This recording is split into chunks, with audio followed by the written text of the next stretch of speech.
problems that the first-place Orioles have? Luke Jones joins us here after a weekend where, Luke, I'd like to say there were no problems. There were some problems. There were some problems in starting pitching. There were some timely hitting issues, certainly putting some runners on. But really, are there any problems, Luke? Well, we can continue to harp on the starting pitching, and it's reality. We know that the starting pitching is the weak link of this baseball team. We've known it since before the season started. We've known it since before we knew the Orioles would be 15 games above 500 and have a 4-game lead in the AL East. But that aside, there's a whole lot about this team to like and to really like. And that really, a lot of that came to the forefront over the weekend against Tampa Bay Rays team that we said going into this, we said that they weren't pitching at the same level that they were accustomed to pitching, where they've been successful over the last 7 years or so.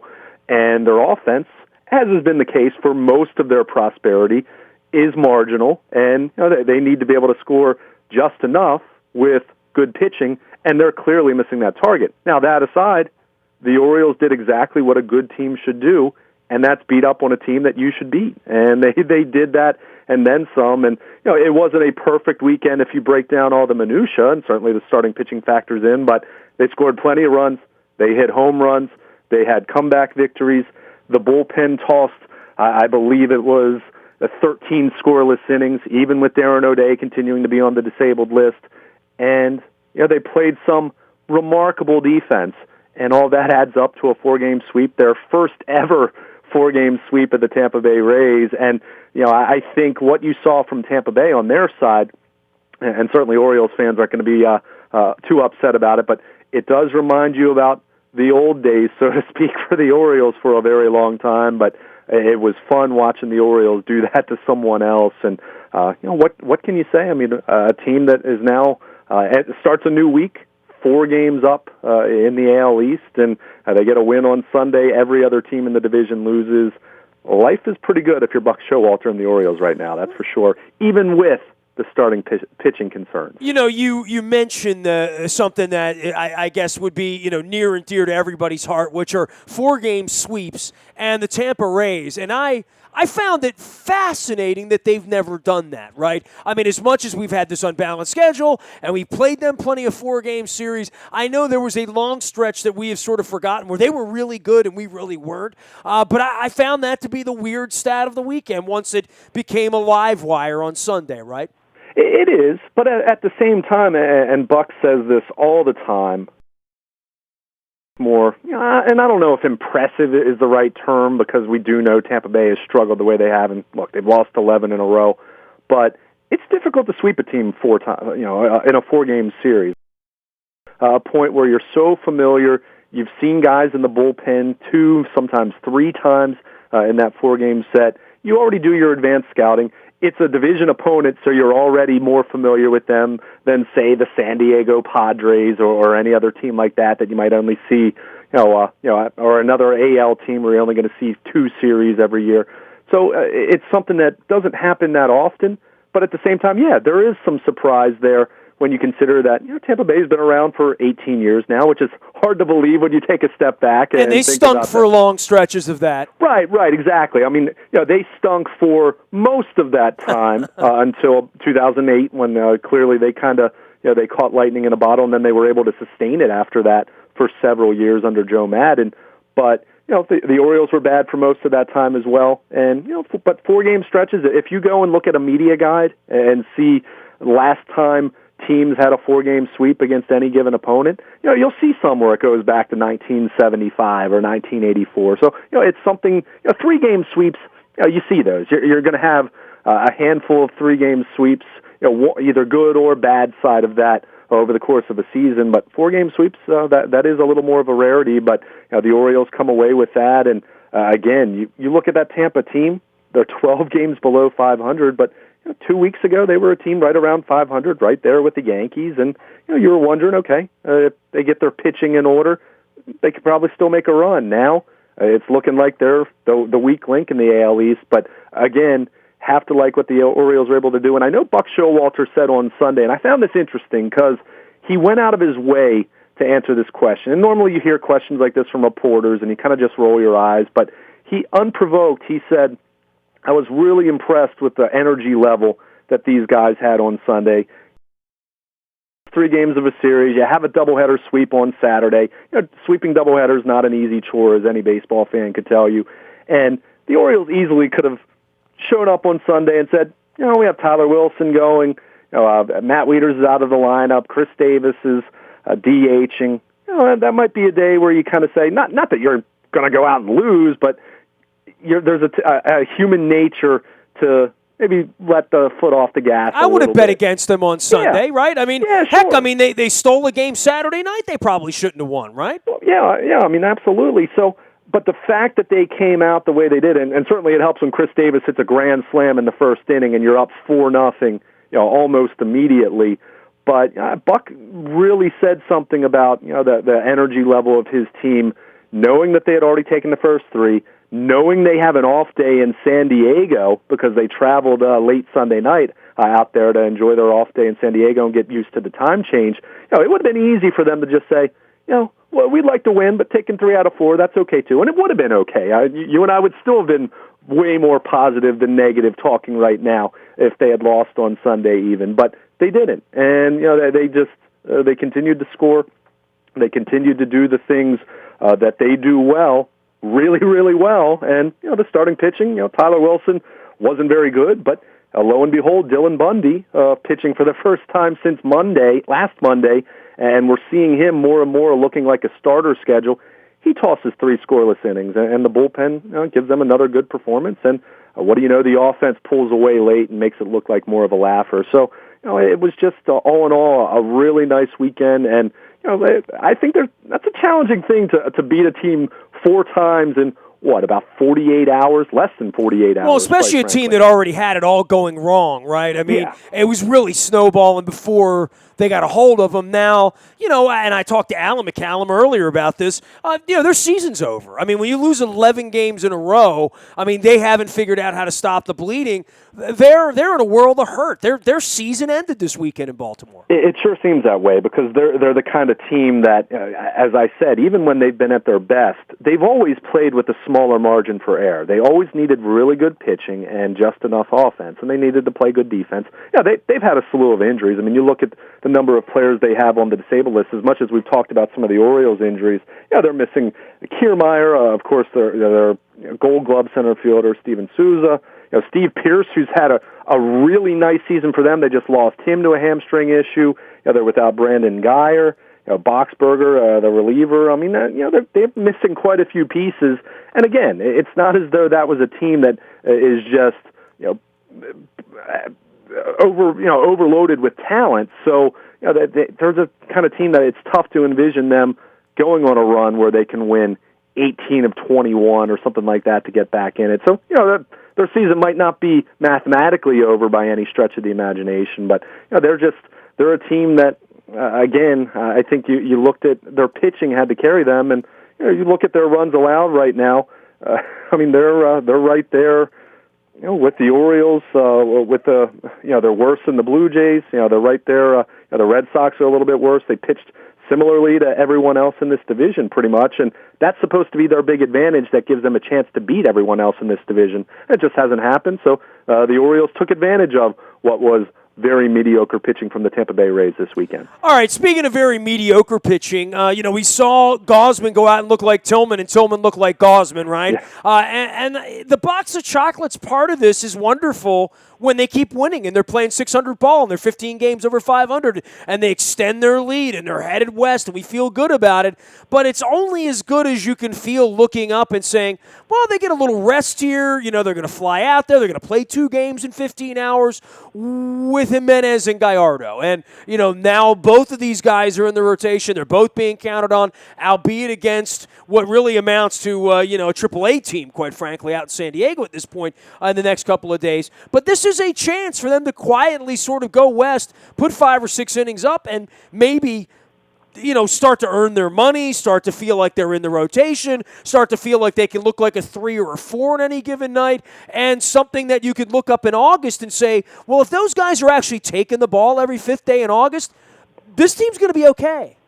Yeah, and that's the best case scenario. As much as we talk about the Orioles needing to add starting pitching, and look, I mean, they're going to try. I'm overly confident that they're going to be able to get something that's really going to move the meter. The best case scenario is Ubaldo Jimenez and Yovani Gallardo. You know, Jimenez more so figuring it out that he's just been a disaster, and Gallardo start on Wednesday, and you want to see him, make some progress. His start wasn't all bad on Friday night. Got off to a rough start, and then kind of just labored through 5 1/3 innings. But we've talked to his velocity's better than it was in April. You want to see him try to be the guy that they envisioned him to be, and I don't think anyone expected him to be an ace. But you're hoping, okay, they're counting on Tillman, they're counting on Gausman, and for the most part, I mean, Tillman's been, Saturday aside, he's been excellent this year, certainly compared to what he was last year. And Gausman has still been more good than bad, even if you'd like him to be better. You're hoping Yovani Gallardo could settle into that number 3 spot at least, right? Well, he's got to show he can do that. And you're right, going up against a San Diego team, even if you're pitching on the road, but let's remember, Petco Park, that's a pitcher's haven right there.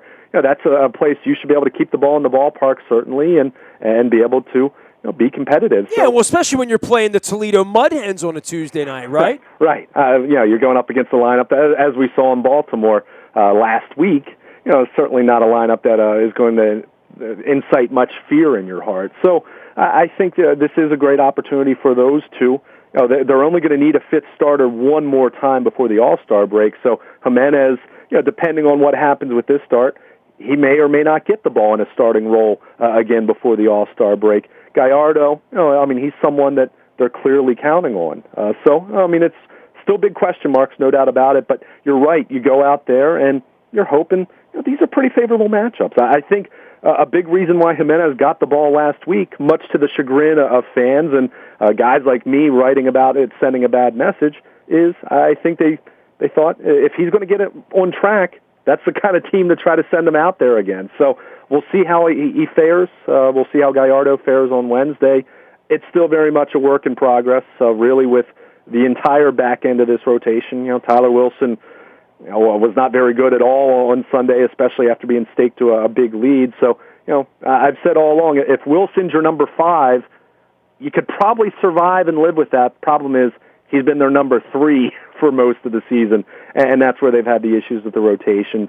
But, these questions are going to continue with that. But, in the meantime, even with that major flaw, everything else about this team has been so good that they are 15 over 500, and the run differential indicates that maybe they've been a little fortunate in that regard, but not a whole lot. This team hasn't been a fluke in how they've won. You can question if they can really sustain it with such questionable starting pitching, but to this point, their offense has been that good. Their bullpen has been that good. Their infield defense has been that good that it's been able to overcome what has been, even at its best, mediocre starting pitching over the course of the first 75 games of 2016. I know one thing that really helps mediocre starting pitching. That's 17 hits, right? Yeah. It's. I said this. I forget when I said it over the weekend on Twitter at WNST that, look, we know that this offense isn't the most appeasing for your old school baseball purist. Even though I've pointed out, and I'll continue to point out, this team entered Sunday 2nd in the American League in on-base percentage. They're middle of the pack in walks, which doesn't sound like much, but when you compare it to where they've been in walks, 2012, 2013, 2014, and last year, they've made some substantial improvement in that regard. They're having better at-bats. They have guys who are walking more than they have in recent years. Adam Jones is 4 walks shy of his total from last year. He surpassed his total from 2014 when the Orioles won 96 games. So they have some guys, even if it's marginal improvement. And look, I say this all the time. You're not going to have guys that are undisciplined hitters suddenly become guys who walk 90 times. Sure. It's a skill. It's something that also and how quickly you can react and make a decision. It's not something that's easy to be done as much as we all sit back and watch it on TV and say, oh, you swung at a bad pitch there. But marginal improvement has been made with some guys, and then you've added some guys, Hyun-Soo Kim, Joey Rickard, Pedro Alvarez has walked at a pretty good rate, Chris Davis continues to increase his walk rate as he has the last couple years. Manny Machado, we've talked about his improved plate discipline from where he was a couple years ago, and that adds up. And it seems incremental, but it adds up. And when you put that along with this team's ability to hit the long ball at such a ridiculous rate, you had the makings of a damn good offense, and we certainly saw that. And I think it was, to me, where it really resonated with me. I mean, they scored all weekend, and this team has scored all year for the most part, save a couple small stretches. But look at Saturday night, the nightcap where Tillman falls behind. It's a 4-run deficit. Adam Jones makes the phenomenal catch in the third inning, a ball that would have cleared the bases and made it 7-0, and probably would have the game gets out of hand. And they just they started scoring. They scored. I think it was their final 6 innings at the plate. They just kept scoring runs. 1, 2, 1, 1, 2, 1, and before you know it, they're winning 8-6 and having another comeback victory. The offense over the weekend, especially, they hit home runs. Sure, that's the biggest way that this team can score runs. But they scored some runs without hitting home runs at times as well, and it was really good to see that. And it was really good to see the number of guys contributing. It's one thing, Chris Davis hits a grand slam on Sunday. I get that. You saw some guys have some big games, but go down the line. Adam Jones had a huge weekend. He's been phenomenal over the last 2 weeks. Jonathan Scope, same thing with him. I mean, teams are really struggling to get him out right now, but just go down the list. Machado being back, Davis, Trumbo, Wieters had the 2 home runs on Saturday night. Hardy has chipped in with some timely hits, even if he's not driving the ball quite as much, at least where he was a couple years ago. So, I mean, it's just, Hyun-Soo Kim had his hits when he played over the weekend, and even guys like Joey Rickard. So, I mean, it was such a balanced attack, and look, you're not going to have that all the time. I mean, it's clear they're swinging the bats really, really well, and they've swung the bats well, really, for the entire month of June. They're not going to be quite that hot all the time, but when you consider where their pitching's been, the offense has just been so good that even when they've played good teams over the course of the last 3 or 4 weeks, they've continued to win games because the offense has just been that productive. It's been really fun to watch, and I hope everyone, even with its flaws, I hope everyone can really appreciate how enjoyable it is to watch these guys swing the bats. We are chatting with Luke Jones. You can reach him, Luke at WNST.net. He's also Baltimore Luke out on Twitter. I'm available, nasty at WNST.net anytime, whether you're out on Snapchat or Instagram. I've been trying to hit those as well as LinkedIn and Twitter and Facebook and all the good spots. And, the one thing that goes overlooked, and we will point it out when we see it, the double play ball and the difference that Hardy makes in the infield, Machado, and better defense.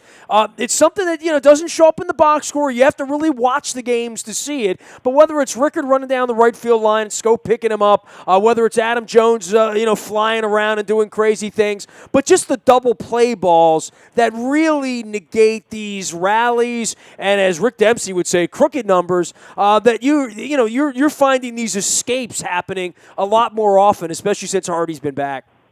Yeah, and this was really, as much as we talked about the pitching in the second half of 2014, how the starters really hit their stride, and they pitched well, don't get me wrong, but the defense played at such a high level that it really compensates for some of the deficiencies with your pitchers. I mean, this team does, in the bullpen they do, but beyond Kevin Gausman and Chris Tillman, their starting pitchers are not going to miss bats. I mean, Tyler Wilson is a guy who has to pitch to contact. He's not going to strike guys out with any level of consistency when you throw 88 to 90. But and he didn't do a good enough job of this on Sunday. But when he's been successful, he can keep the ball down in the zone and get what? You get some ground balls and you turn some double plays. They turned 3 double plays on Saturday night, which was huge in preventing that game from getting out of hand and allowed them to stage the comeback.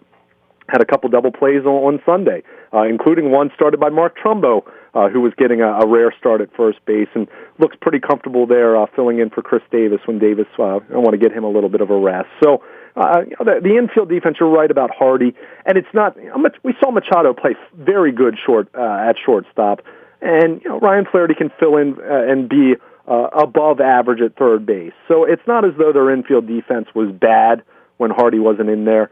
but it kind of goes to a different level. And as far as his knowledge, his experience, the way that he runs the infield defense, Machado and Scope, they say he's the captain of that defense, so to speak. And I don't know how easily you can quantify that, but we know that he's a Gold Glove shortstop. He brings so much experience, and we know Manny Machado at third base is an all-world, special kind of defensive player. He's a good shortstop, don't get me wrong, but he is absolutely special defensively at third base. So you bring Hardy back, you make your third base defense better. Scope and Hardy have such good chemistry up the middle, although Hardy, messed up what would have been a double play on Saturday. But the infield defense so good, and then as you mentioned, made some plays in the outfield.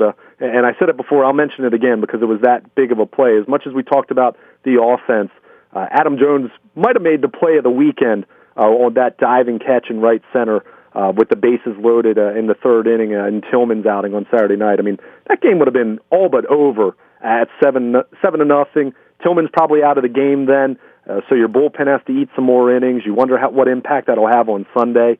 I mean, there's such a trickle-down effect when something like that happens. So, it's something, as you mentioned, we've talked about defense more in this town over the last few years because the Orioles have played at such a high level, but that's something that's overlooked in baseball a lot. I mean, you always hear about home runs and offense, and clearly you talk about pitching, but defense in baseball, it's what made the Orioles good back when I was a kid, right? Oh, and that's the thing that Palmer talks about. And, whether it was the Rich Dower era, the Belanger era, the Aparicio, Brooks Robinson era, there's a reason they won. They didn't kick the ball around, period, right? Right. And it's something, and I don't know if this isn't a perfect analogy, but in some ways you kind of think about special teams in the NFL. It's something that's rarely talked about. But when you think about how important field position is, and those kinds of situations where you're punting the ball and things like that, you think about it. The casual fan says, "Okay, well, that's my chance to go get a drink from the fridge as I'm watching." But that's important, and that's stuff that doesn't always show up from a statistical standpoint, at least in the common stats that you watch or that you study. But in baseball, I mean, look at the Kansas City Royals. What they've done the last couple years. So much, as much as people talk about magic and all that, and look, there are elements of that. There's a clutch factor that maybe can't be quantified, but is there with certain players, I believe. But defense is one of the big reasons why they've been as successful as they've been the last couple of years, and is a big reason why the Orioles were so great in 2014. Maybe the defense overall isn't quite where it was then, but the defense over this weekend, and if the starting pitching is going to be good enough as they go through the final, the second half of the season, I'm guessing that the infield defense is going to be a major reason why. And we saw that with their ability to turn two on a number of occasions over the weekend and get those starters out of trouble. Luke Jones is here. We're talking Oriole baseball as the Birds head out to San Diego, now putting some distance between themselves.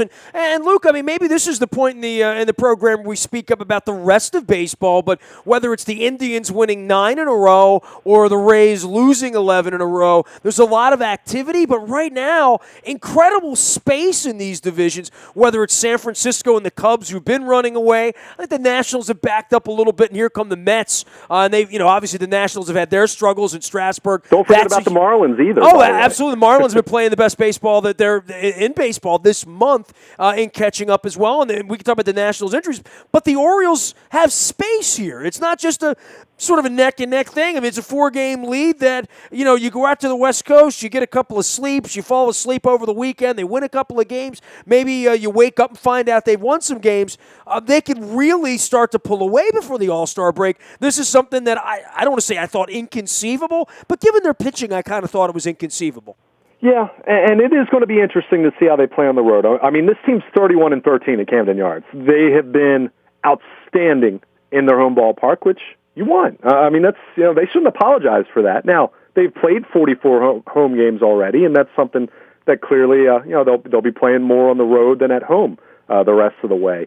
But on the road, they're 14-17. I think for me, the blueprint has become pretty clear here, and it's cliche. It's something that you talk about in virtually any sport. Now, does it always hold true?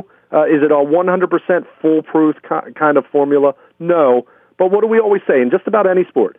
Take care of winning in your home building, whether you're talking home ice, home court, home field, whatever the sport, and hold your own on the road. Play 500 or around there. You'd like to be a little bit better than that, but just don't be disastrous on the road, and you take care of your business at home, and you got a really good chance. Well, the Orioles, here it is. They're 31-13 at home. They're 14-17 on the road. Now, as I mentioned, they play 16 of their next 19 on the road, and that's counting a 7-game road trip after the All-Star break. They have to be 3 over 500 on this stretch just to get the 500, right? Right.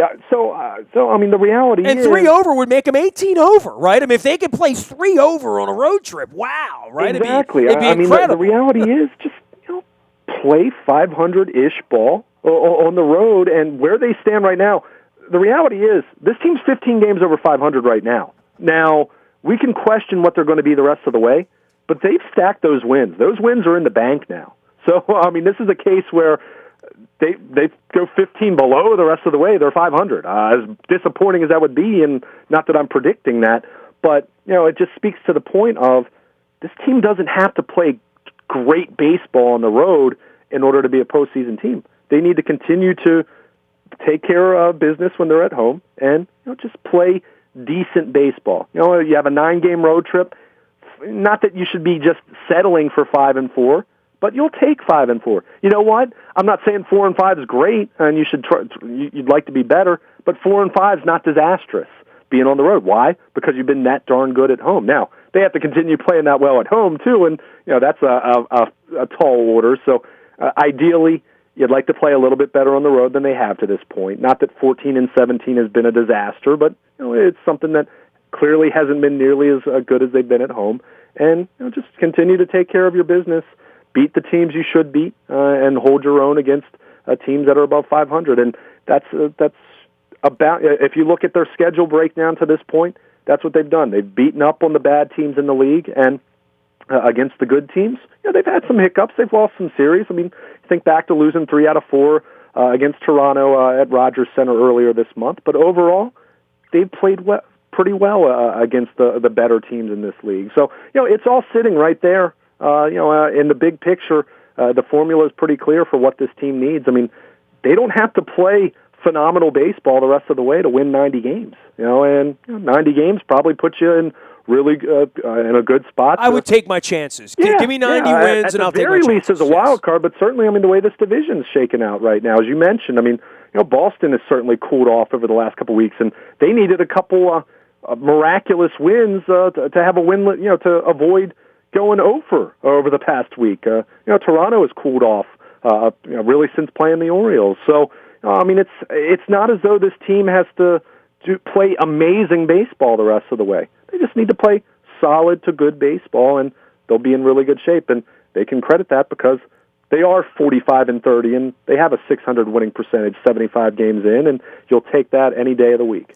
Jimenez and Gallardo and San Diego and Fish Tacos, and Adam Jones has already tweeted that he is home. You can find Luke at WNST.net. You can find me, Nasty, at WNST.net. Anytime, anywhere in the Buy a Toyota Audio Vault, 24 hours a day from wherever you want. You listen how you want, where you want, when you want. It's the way we do it, as well as live on our YouTube WNS TV page, as well as on our Facebook Live page. You go ahead and check that out. Ravens with a little downtime now. The Copa is over. I'm watching a little Euro soccer, but more than that, staying up late with Orioles baseball this week as the Birds have taken it out onto the road. Don't forget our morning newspaper hits your email inbox at 7 a.m.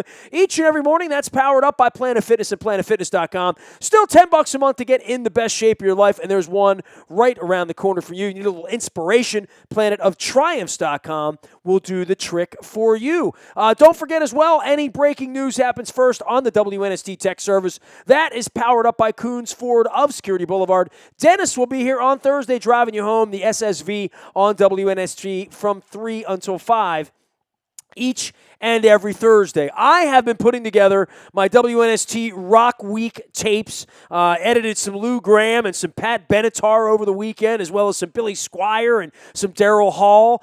You'll definitely want to check that out beginning the week of July 11th. The hashtag is WNST Rock Week. All of these interviews, at least a quarter of a century old, including long sit-downs with the Red Hot Chili Peppers and the Black Crowes and REM. It will be an exhausting week of rock and roll and very, very awkward young journalism by yours truly. I'm Nestor. This is WNST.net, AM 1570 and WNST Taos in Baltimore.